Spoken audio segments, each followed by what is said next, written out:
Assalamu alaikum. So I guess I have to go through some of my previous videos to make sure that I have the 2 or 3 whatever ones that I created last deleted, because I'm like either too sleepy and I'm falling asleep because I'm out of work and things of that sort that are in my life. But it's like seasons, not not every season of your life is gonna be fruitful, and not every day of your life is gonna be fruitful. And that's just how it is, right? So what do I mean by fruitful?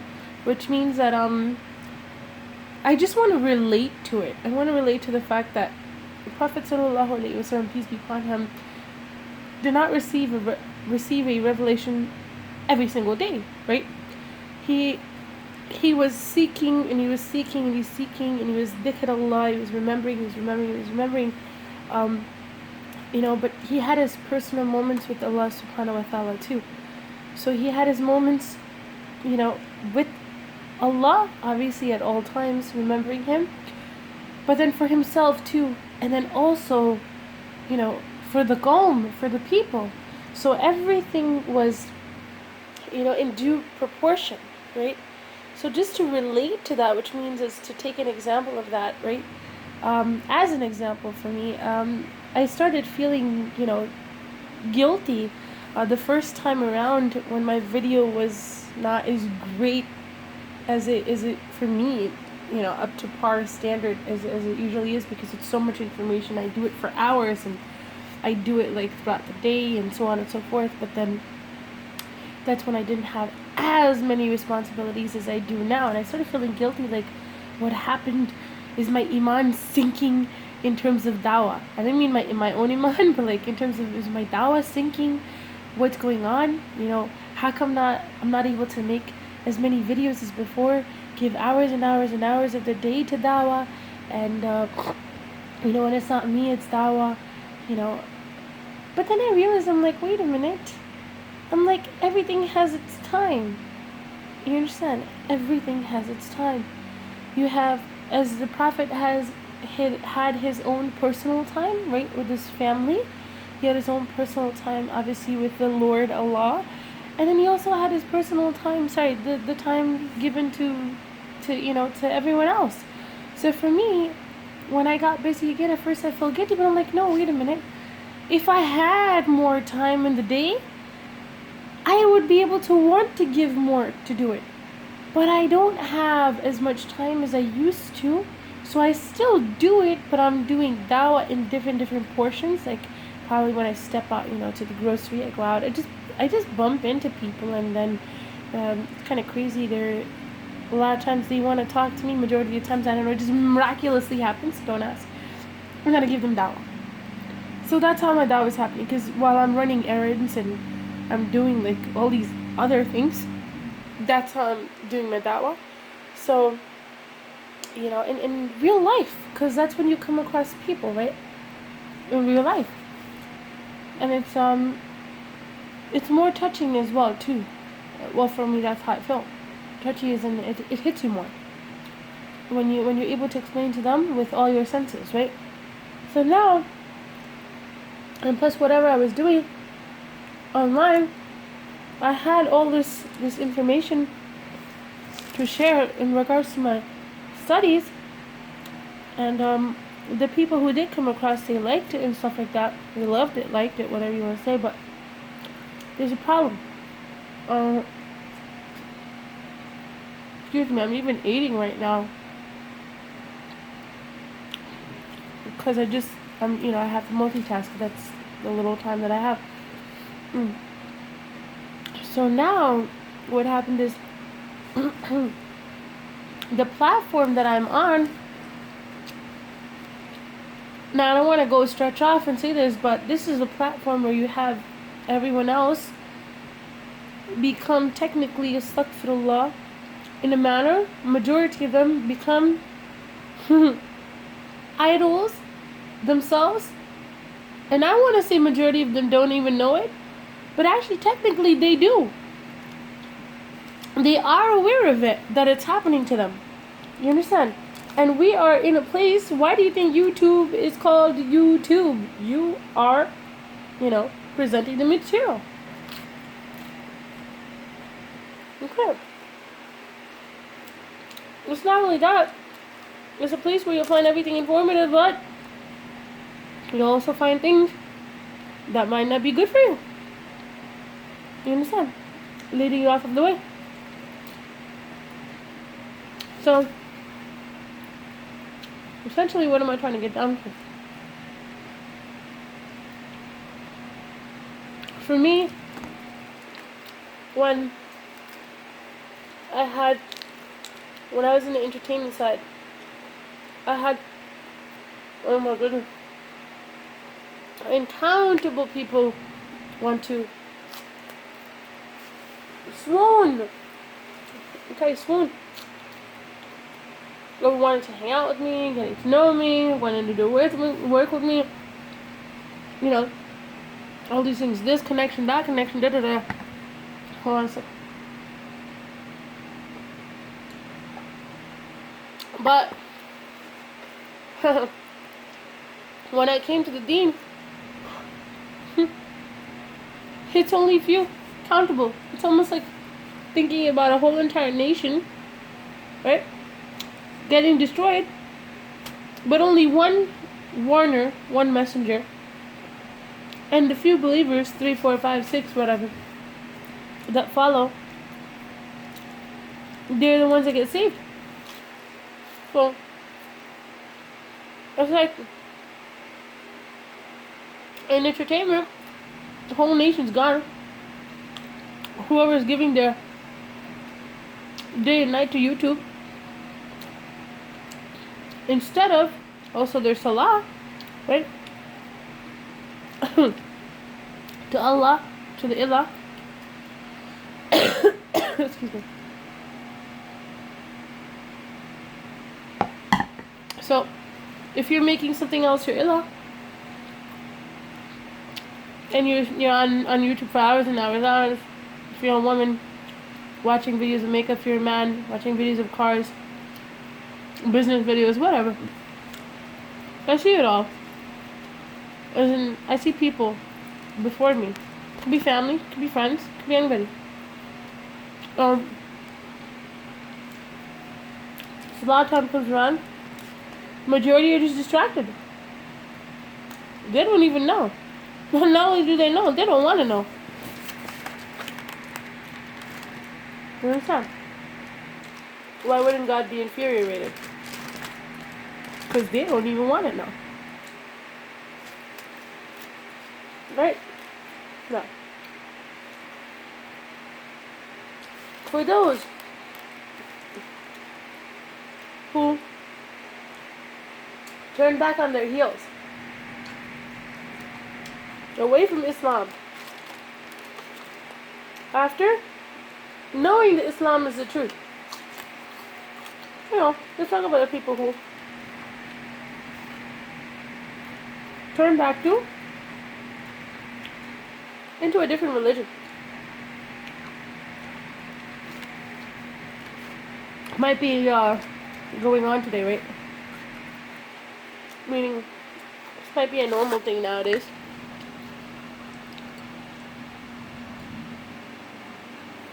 I guess, excuse me, oh, Muslim turning into a Christian, or Muslim turning into an atheist, agnostic. Huh. That's why I say, Allah said to call yourselves Muslim, if you're Muslim. But guess what? He's not really looking for that. What is he looking for? Mu'mins, believers. And what's the criteria of being a believer? Those who pray, fast, give charity, do good deeds, right? Believe, no doubt. Good mannerism, follows the way in the book. The people of the book, right? So now, what happens to those people who turn away? I'll tell you. What is the example of them? In a second, hold on. Okay. The example of the people who turn away are like, they were never Muslim to begin with.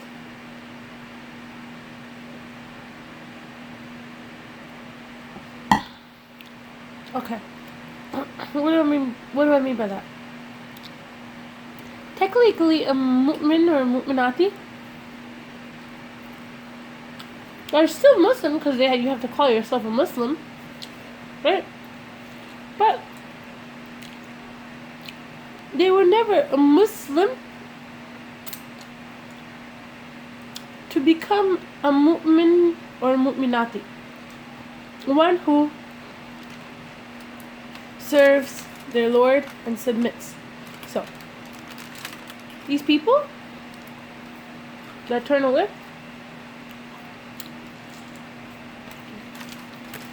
right? They never submitted to Allah. Now, what on earth do I mean? I talk so much about the correlation to Christianity and the Gospels and the books, and I'm like, oh my God, now I'm going to be a hypocrite and turn back and say something like, oh my God, they never believed in Allah, they turned to Christianity, or they became agnostic. No, I'll explain that too.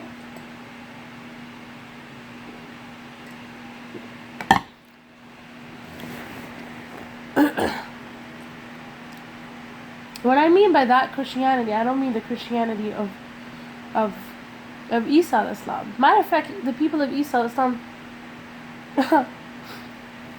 they were actually the Nazarenes. Or maybe they weren't even the Nazarenes. You understand? Maybe they were. I'm assuming they were, definitely. They were the Nazarenes. So they were the Nazarenes. I wouldn't even call them Christians technically. So the people of Isa al-Islam and those who received the book, they're totally different people than what we have in Christianity today. Because Christianity itself today has turned into idol worship. They too did what Buddhism did to Buddha and Hindus did to their deities, and they've turned Isa into an idol too. So, for me, that is what I call in the other sect of religions as well, like, or non-religions. They're all in the same category. So how could I say Muslim is, you're not even a Muslim? Because what does Muslim mean again?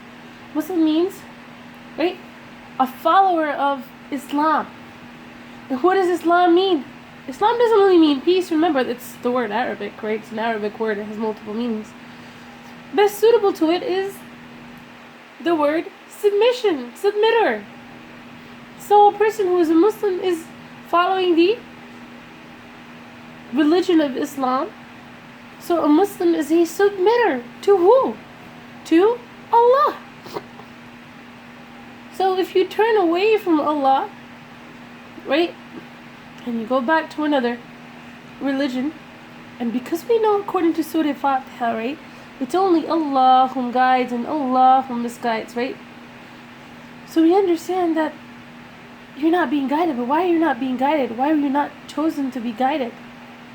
Because you yourself are misguiding. Those are your choices. You misguided yourself. Those are your choices. Because you were leading astray for yourself. You were leading yourself astray. And you were either being distracted with other things in replace of the truth, or you are not only distracted, but you're turning away from it. These are things that you yourself are turning away. This is your nature, or the nature of one who is seeking something else and already knowing that this is the truth. You know it's the truth. This is the amazing part about it in the Quran. Allah says, those who are the Jews and the Christians, right, they already know the truth. So even one whom is supposed calling themselves Muslim and turning away to a different religion other than Islam, other than the true worship to submitting to Allah, they also know the truth, but they are turning away. Why is that? They're turning away because it is convenient for them. What on earth do I mean it is convenient for them? It is convenient for them. How? I'll tell you how. This is amazing. My parent actually told me this example and it just hit me up. I was cleaning out the bathroom. Okay? I was cleaning out the bathroom and I did it in one day. And oh my God, for me in this world, it is the most, I tell you when I say this, not even 5-star luxury hotels can give you the type of service that I give at home and anywhere else, because I'm so worried about keeping things clean. Like, I want everything to be spick and span. Like, shiny. Not only clean, but shiny. You know? My place gotta look clean enough to look like it's worth looking like $1 billion, even if it's not $1 billion. You gotta look like it's $1 billion, right? How do you do it? Clean. So I cleaned it. I worked so hard, and after hardship, I had ease, and it looked so beautiful. Of course, I did it within the times, you know. I maintained my salah that day. Alhamdulillah, you know, that day too. It was hard, but I did it. And I maintained my salah that day, and I also cleaned up, and it looked amazing, and my husband was happy, and I was happy, and I was like, wow, dude, feels nice. Go to the potty, and you're going to feel like this is like, oof, nice. Just going to sit there, you're not going to want to get out. Looks better than bedroom. So now, the next day, guess what happens? It got dirty.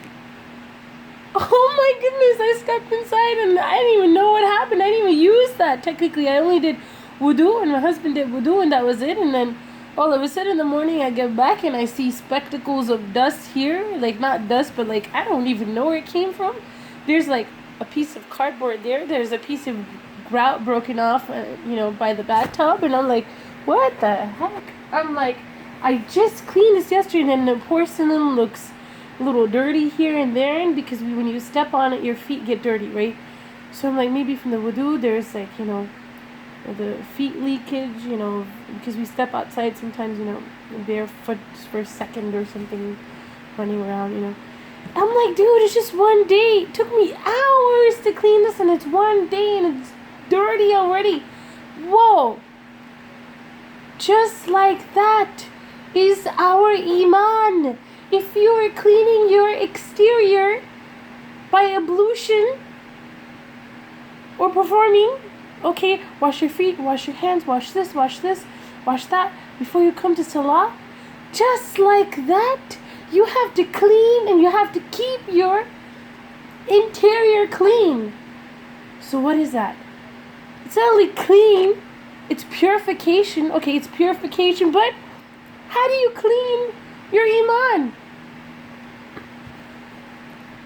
How do you become a submitter? Aha!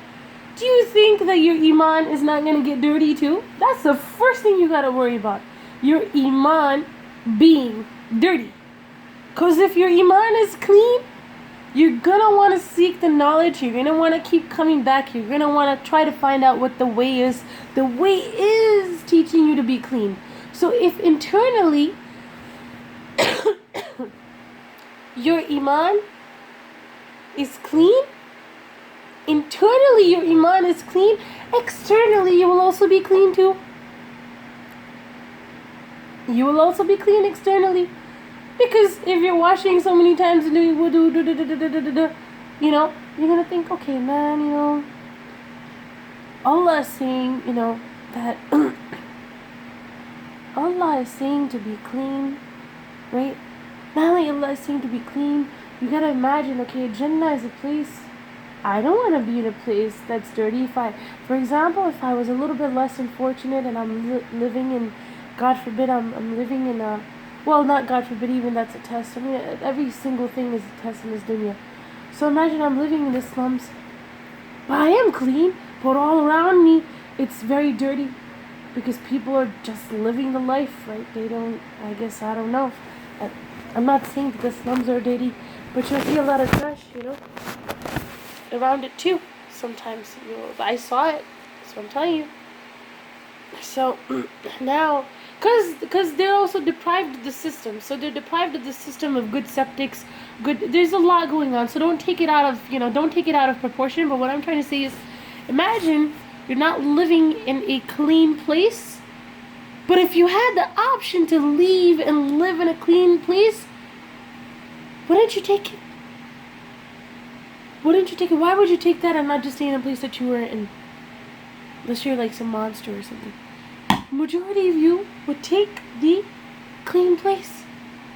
Fancy place, clean place. Why? Because it's clean. Not because it's fancy, but it's clean. So Allah's Jannah is fancy. Right? Lofty towers, this gold, this, that, oh my goodness. But it's clean too. How do I know it's clean too? Because Allah Himself keeps everything in a clear record, right? Clear record. That's when it's totally a little bit off, right? So if Allah keeps everything in a clear record, He's so organized. He's the best of accountants. He's keeping accounts. Right? Even His house, Masjid al-Haram, is constantly being cleaned. He's telling us to perform ablution, right? Clean yourselves. Clean yourselves. Right? So we know our Lord is clean and He likes clean. We just have to assume that this is the case. He likes clean. And guess what? We do too. Because as a human, what happens? We like 5-star hotels, 4-star hotels. We don't like 1-star hotels. Why? What is everybody complaining about? They're all complaining about, dirty towels, dirty service, dirty place, dirty this, dirty that, da-da-da-da-da-da. All dirty. You understand? All dirty. Complaints are all regarding the fact that it's not as clean as a 5-star hotel. Same damn place. You're just gonna go ahead and sleep there, right? You're gonna go sleep in a 1-star hotel, which is small, and you're gonna go sleep in a Burj Khalifa, which is big. But it's the same damn room, and what are you gonna do when you go there? You're gonna sleep. But what's the difference between the two? Matter of cleanliness. Oh, of course, plus, yeah. Right. The beauty of it. Right? Of course, the external proportion matters too. Now, Allah subhanahu wa ta'ala wouldn't be talking about beautiful women and beautiful children and beautiful lofty towers if, that's not what mankind is inclined towards. You understand? Mankind is inclined towards that exactly. You understand? That's what they're inclined towards. So in that manner, we understand that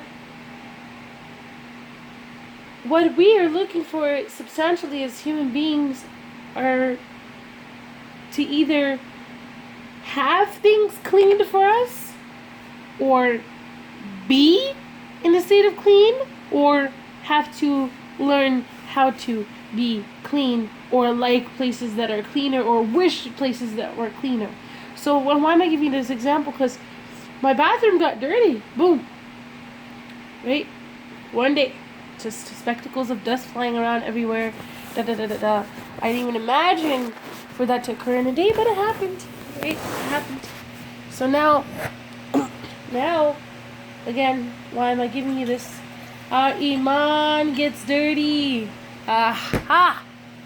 Our iman gets dirty. Bismillah.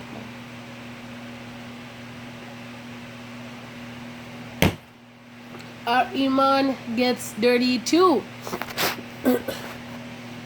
Our iman gets dirty. Everything gets dirty. Our iman gets dirty. So how do you purify your iman? Clean it. How do you clean it? Yes. By salah. By reading the Quran. But first is also remembrance. Remember Allah. Dhikr Allah. Remember the way. Because you forget. So Allah says the greatest thing that you can do is dhikr. Remember, it's not like Allahu Akbar, Allahu Akbar, Allahu Akbar, sitting in a corner only.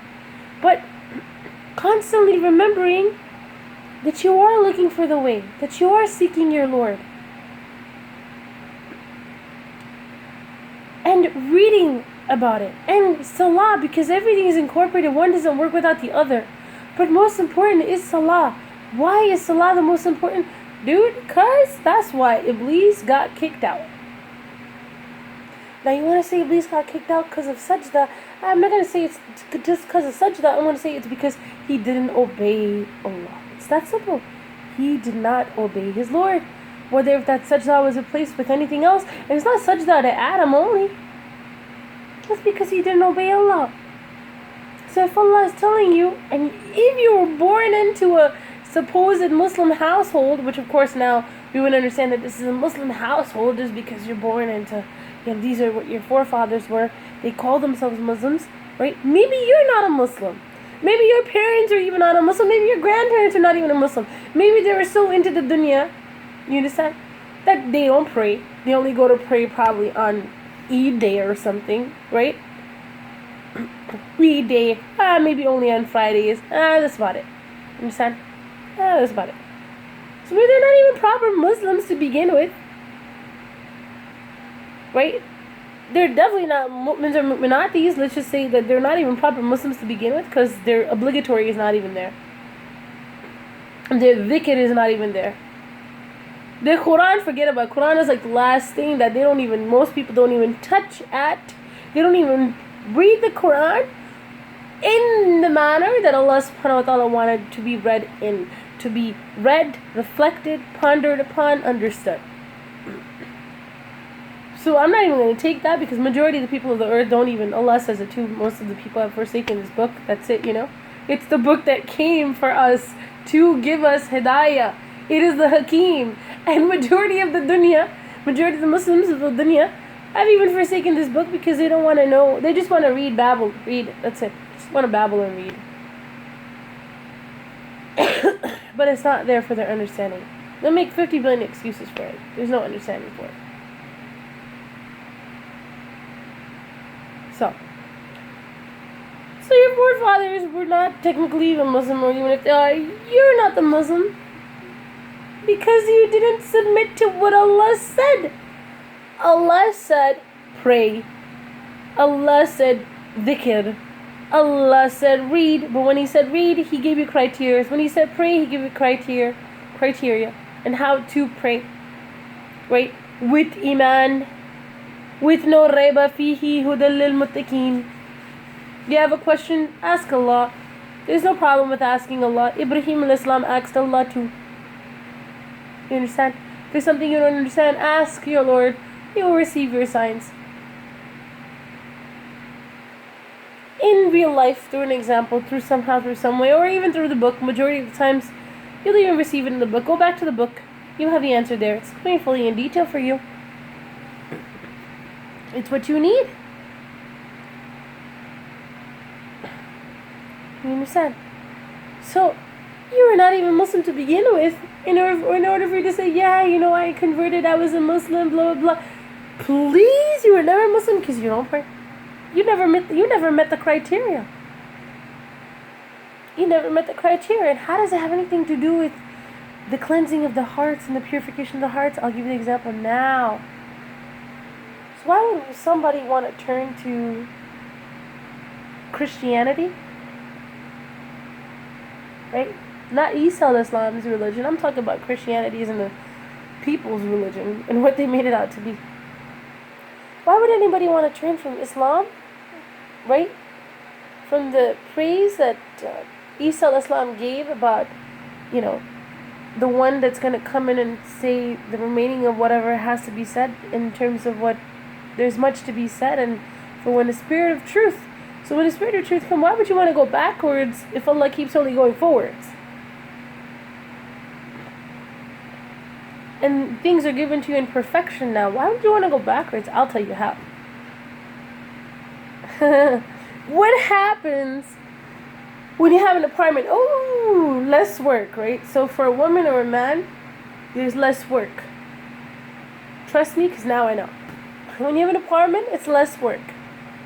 But when you have a house, what happens to the man and the woman? There's more work. Now you have a house. You have greater responsibilities. Right? So when you're in Christianity, or let me rephrase it. When you were in Nazarene, the followers of Isa, you had less work. You understand? A little bit less work. I'm not saying that I would know during that time what was the state and the condition, right, of them, but a little bit less work than it is now. Right? A little bit less work. It's a little bit more complicated now. It's like an iPhone. You know, an iPhone version 1 is not going to have that much of a, a modified system as an iPhone 6. Or 7 or 8, whatever's out there right now, right? So it's not going to have that much technological advancements, right? So in the same manner for me, if for Christianity, not Christianity, so I keep saying Christianity, for the Nazarenes, the followers of Isa al-Islam, they're not going to have that much work as the followers of Prophet sallallahu alaihi wasallam, because now it's a little bit more advanced. Allah subhanahu wa ta'ala made it similar but better just in the meaning that it's more advanced, right? But that's what everybody should be doing, right? Anyways, everybody should be going from iPhone 1 to iPhone 7, right? But I wouldn't even advise that for iPhones. iPhones are man-made products, right? So at the end of the day, for me, an iPhone 7 really didn't work out too well, because iPhone 7 has no headphone jacks. iPhone 6s is fine for me. But I don't want to compare that to Deen, because then you're going to start, followers of Nazarene, and then, Islam, and da-da-da-da. No, don't get it twisted. You're starting to get it twisted. But the followers of Isa al-Islam, they had a little bit less work. So that's, for me, that's like the to relate to, that's like the apartment, right? You're cleaning up the whole entire apartment and everything like that. But now you got the followers of Prophet sallallahu alaihi wasallam, who have more work, because it's a house. It's a complete house. So what do you move into now? Do you think everybody wants to stay in a room? So you got like a room in real estate. You have a room. Maybe you were living in a room when you were at your parents' house. You had a room. Then when you first got married or something, or when you were living on your own or something of that sort, or dorms or work or office or I don't know, college or whatever, you're living in an apartment or dormitory. Or when you get married, or when you're not married, or maybe when you're ready to move on to better and bigger things in life, what's the biggest thing you could really go to in this dunya for a majority of you people? It's a house. But what's perfection? A mansion. That's perfection, right? Mansions. I'll wait till Jannah. This if I get there, right? Inshallah. Allahu Alam. But in that manner, now you went from room, let's just say Musa al-Islam's followers were in a room, and then Isa al-Islam's followers were like in an apartment. This amount of work you had to do to clean it up and keep your iman tight. It's a little bit simpler, maybe before, after, I don't know. But I'm just giving you random examples. Now you're the followers of, Muhammad, peace be upon them all. You have more work. It's a house. It's more work. It's complete. If you have a house, you don't want to go back into a room. You don't want to go back into an apartment. You have a home. Still at the comfort. It's huge. It's more work, whatever. But it's bigger space, and it's, it's your own home, and you're not sharing it in an apartment building, and you don't have neighbors to deal with, and noisiness, and uncleanliness, and smells, and oh, wow. It's your own home. You understand? So what happens in terms of those followers who turn away from Islam? They know that Islam is the truth. It is the final covenant of the Lord. They're not even worried about Christianity either. Even if somebody turns back to Christianity, they don't give a damn. You know why? Because I can guarantee you my life on it that there's two things wrong with that. It is Allah who knows the condition of their hearts, knows what they conspire to do. You understand? Because if somebody is a Muslim, they know that the followers of Isa al-Islam, the Nazarene, and followers of Musa al-Islam in their scriptures were on point and also were defaulted, but they will give respect to the words of Allah, because that's what Allah is asking. Allah is asking to believe in the scriptures previously too, but then also Allah also gives us conditions for it in the Quran as well. Take the Quran, and you'll see that something here is similar, and then you'll see in another book, you'll see, okay, this is what happened to this one. So Allah even explains that in the Quran. So you'll know that, the followers of Isa al-Islam were perfectly fine, followers of Musa al-Islam were perfectly fine. But even when you read their books that were given to them, our books altogether, right? You will see where,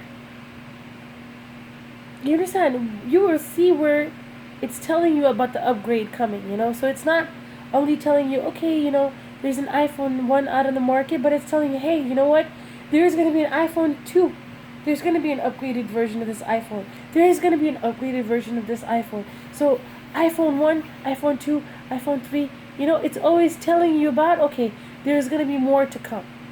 You understand? Or like a movie trailer. It's going to tell you it's a trilogy. The first movie came out, but hey, there's a second part to it. Or there's a third part to it. So just like that, a person who is a true follower of Isa al-Islam would be reading the books. They would be studying the books, and they would know, okay, this is what had come to them, and this is what is going to come to us again, and this is what we need to turn to. And it shouldn't be a problem because Allah commanded us and Allah told us to obey. That's the only point. We are not to be concerned with the worshipping, astaghfirullah, of our messengers, but rather the message that they came with. The message that they came with from the Lord. So if the Lord tell you, okay, wait here, do this, do that, whatever He tells you, that's it, just submit. You are a submitter of the Lord. If you are a believer, you're a submitter of the Lord. You just submit. No questions asked. That's it. Questions asked, questions are also answered already. Allah tells you to be a person of logic and understanding. But what I didn't mean no questions asked, but I meant when Allah tells you to do something, there's no questions asked. You just obey. Because in it is goodness for you. He already got this. He got it. He mapped it out. He planned it out. He knows exactly what He's doing. You understand? He knows exactly what He's doing. So, how does your iman... The example that I received was somebody who wants to go backwards from a house to an apartment is actually because they don't want to do more work. So someone who turns away from Islam and is a true Muslim, a true believer, if they were ever a Muslim, they're actually turning away because of their comfort. Because they don't want to clean themselves. That's so stupid to say, but they don't want to clean themselves. They don't want to do work. Being a Muslim, being a Muslim, you're praying 5 times a day. At least, right? Obligatory. You're praying 5 times a day, which means that you are performing technically almost wudu 5 times in a day. Or you're saying you're keeping yourself constantly always clean. Right? So now, what's easier? To go to church once a week as a Christian, right? I'm not saying the followers of Isa al-Islam, the Nazarenes, or the followers, right, of Isa al-Islam, they too were prostrating, because it says that in the Gospels, right? It says that. So, what's easier? To follow the religion of Christianity, where you're only going in once a week to church, right, where they're not even following technically the majority of what's written in the book, right? of the Gospels. So, to follow that, to just wash up, I don't even know if they have a certain ritual or something like that. I think it's just a once-in-a-lifetime ritual, which is the baptism. It's like the example that I'm going to give you now. If you only clean your bathroom once in a lifetime, what's going to happen to your bathroom? We already know. I didn't even got to tell you. Once, that's it. You're baptized. Your bathroom is baptized. It's never going to get dirty again. Okay, wait a minute. I'm going to clean the bathroom once a week. But does it mean that it's not going to get dirty throughout the rest of the week? Of course it's going to get dirty throughout the rest of the week. It's going to get dirty throughout the rest of the week. So for them, it's easier to turn back and think, okay, I turned to Christianity. Why? Because it's easier for me. Not me, but I'm just saying. Because I can't do the work. I can't pray 5 times a day. I can't clean up 5 times a day, do wudu. It's more convenient for me. Look, I'll still be able to be around, nice, compassionate, merciful people. Compassionate and merciful, that's true, right? As per Allah saying that, describing it, He filled compassion and mercy into their hearts. They too are seeking the deen, right? I'll just go to that because it's easier and I'll still be considered a really nice person. At least they'll appreciate me. I'll fit in. Because guess what? The rest of them are doing the same thing. They don't gotta wash up 5 times in a day. They don't gotta come to the Lord 5 times in a day. But you get what you strive for. So now if you are, for example, that bathroom, if you're doing it once a week, it's going to be whatever. But now, every single time you go to the bathroom, there's little tricks that you can do once in a day, Wake up in the morning, you see it dusty the next day, just take a vacuum, for 2 seconds. Take a vacuum for 2 seconds and just, that's it, Clean up whatever things have fallen on the floor. Takes, 2 minutes? That's it, takes 2 minutes to clean it up. Now, if you strive to keep your, for example, that bathroom clean every day for 2 minutes a day, if you strive to keep that bathroom clean for 2 minutes a day, you'll be recompensed for your deeds too. It'll stay clean, it'll stay looking absolutely gorgeous and beautiful every single day. So just like that, your iman is like that too. So if you're doing it once a week, that's what you're going to get recompensed for. But if you're doing it 5 times a day, you're going to constantly keep cleaning and keep purifying your iman constantly, because the iman is the one that needs to be cleaned. For everything else to work perfectly, your iman has to be clean. For someone that is thinking about their ease and not their hardship, they lost everything. Because what were they looking for? They themselves became their own ilah. They were not looking for what God wanted, what Allah wanted. Allah wanted you to be clean. Allah wanted to purify your hearts, your salah, your iman, your homes, your life, your everything. But what did you want? You made yourselves your own ilah. You turned yourselves technically into your own idols, into God's, oh no, it's what I want. So I want comfort, that's what I'm gonna, strive for. I want comfort, so I'm gonna strive for that.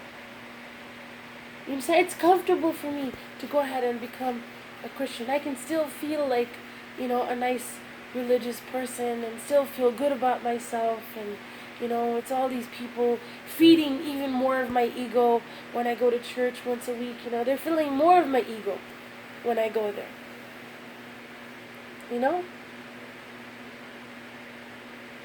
Technically, even in the Gospels, Allahu Akbar, okay?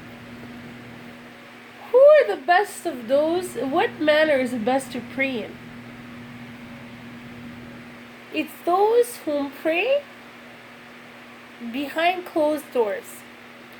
And even then, Prophet sallallahu alaihi wasallam, peace be upon him too, somebody came and asked him, I think during Tahajjud time or something, or I don't remember which prayer that it was, but they came and asked him, like, okay, do I pray, do I pray in a Jama, or do I pray in the, I have to give you the exact ones. I can't just start quoting things like that, because I've studied it, but it doesn't mean that, if you just want to verify, but I'm just going to give it to you right now, and then you can Google search it, I guess.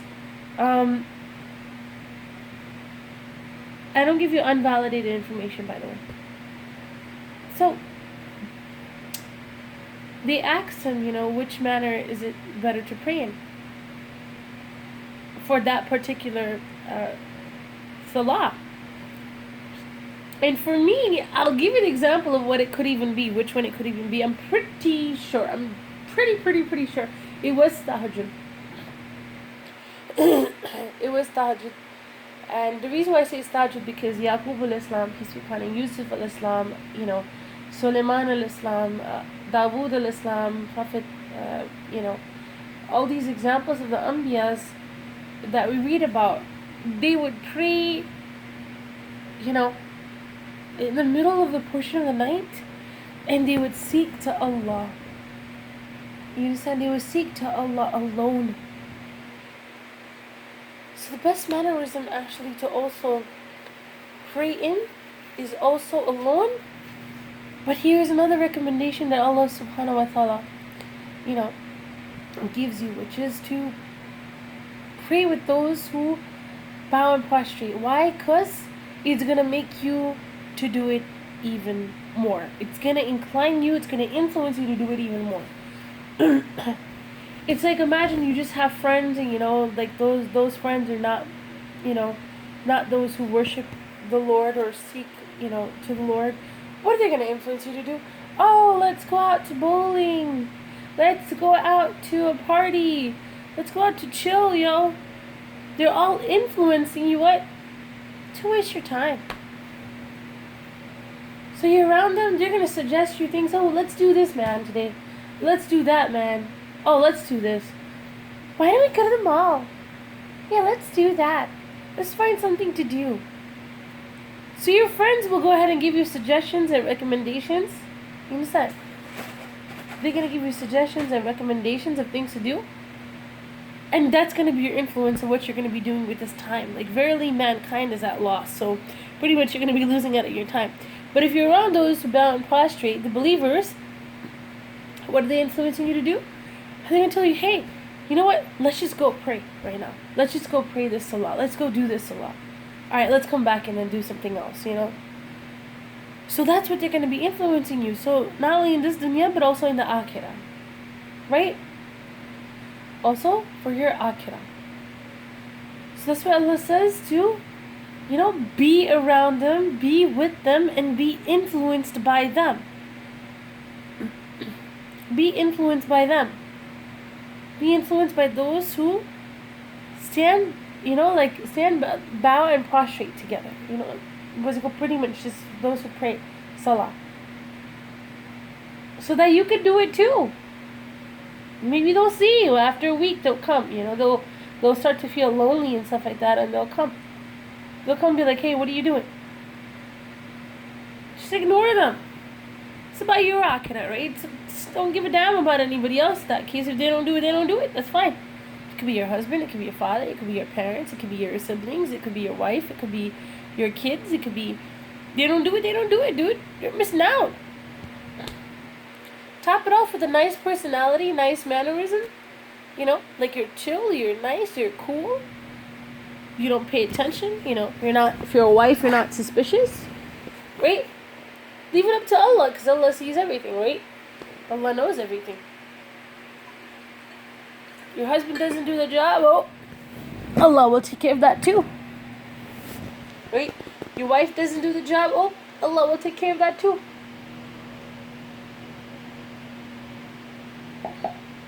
Your siblings are not nice to you, Allah will take care of that too. It's not even about being nice to you, but it's about they will be nice to you if they're submitters.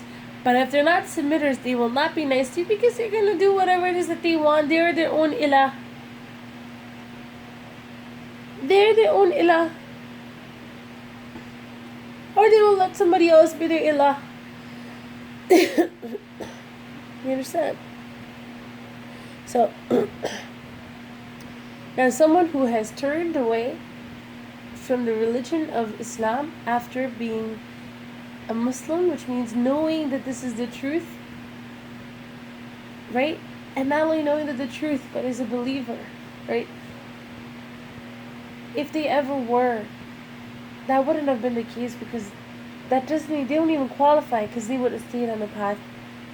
They would know that Allah subhanahu wa ta'ala is constantly testing them. They would know that Iblis, this is a battle with Iblis, not a battle with humankind, or because Allah's religion is one. From the beginning of time, His message is one. So it's not about you, being in Islam, or being in, the Nazarenes, or being the followers of Musa al-Islam, or the Sabians, or it has nothing to do with that.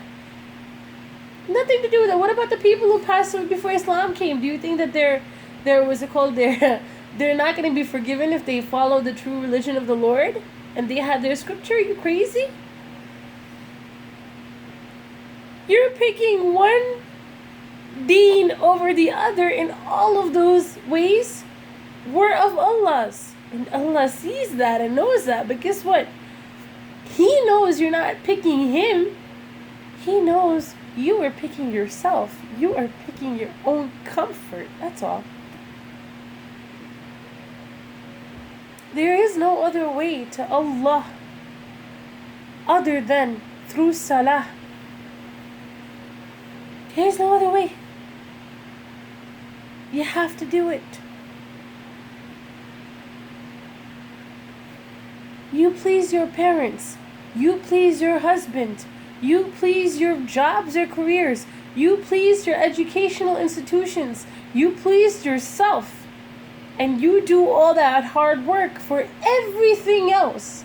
But if you were telling me that you cannot do that same hard work, not even hard work technically, for Allah, the giver and provider, creator of it all, everything that exists that's good, you're feeling nice with your family, you're feeling nice and not lonely with your husband or your wife or your children or everything that you have, and you can't give that creator that gave you that feeling of muhadda, that love, that goodness, that food, that everything, you can't give Him, not gender associated, but you can't give your creator His due respect and honor and love and appreciation. You don't even deserve that. You don't even deserve that. So those people who turned away, their imans, they don't realize that their imans get dirty too. And if you're not praying salah, and if you're not filling your brain cells, right, with the way of the creator of the heavens and the earth, by reading His scriptures and seeking and pondering with the purity of your heart, just to seek the truth, just because you want to know the truth. And guess what happens to you? It's talking about you becoming a Christian, following the religion of man now. That's the religion of man. That's not the religion of Isa. Then you become